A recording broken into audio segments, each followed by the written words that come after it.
the system was not scripted like it was in Williamsburg and other places that you had role playing later.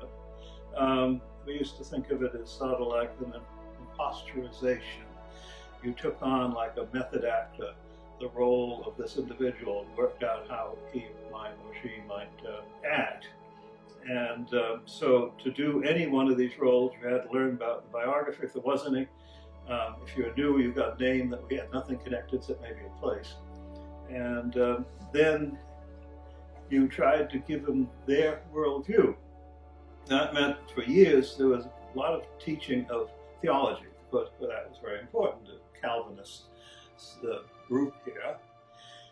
But when I got on board, I decided they also needed to know how the rest of the culture was working and why it was different from us. Why what we today aren't simply them in funny, they were us in funny costumes. That's not the case. They had a whole different worldview. They saw things differently. They believed in magic and astrology and witchcraft, and they had to learn all of that. You know, they had to have this, they had to have their culture and they had to have their content. They had to reflect period view, not modern ones. Well, I think the role-playing helps because, first of all, just telling people dull facts. Before they started role-playing, Bob used to think, well, basically it should be small lectures. You should make sure you stuff as many facts down those tourists' throats as they will take. And so Bob Martin, who lived right down the road here on Nook Road, just died recently, he decided that it would be more interesting if they were like actors, because you've got recreated houses, you've got, in his time, they brought in livestock, they were trying to be like real people. They had, shortly before, removed all the mannequin signs and modern things out of the village to make it look like a real place. But once those interpreters, this is what we call them, opened their mouths, it was 20th century. So what it would be like if you actually met those people, because that's what they wanted to do. Visitors, especially descendants, would love to meet their ancestors, although they usually, for some reason, phrased it as, I'm one of your ancestors. No, you meant one of your descendants, but they didn't seem to get that all the time. And so he would start playing roles, he and Bill Pine and a few others.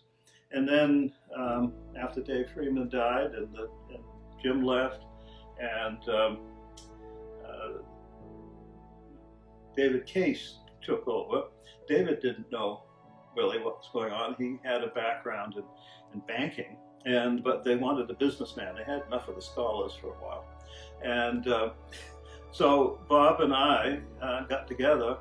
He provided the method of doing this, learning the dialects. He got a record with BBC with 4 or so period dialects and picked out some for different parts of England. We eventually got up to 17 and then back to 3 because nobody could tell the difference.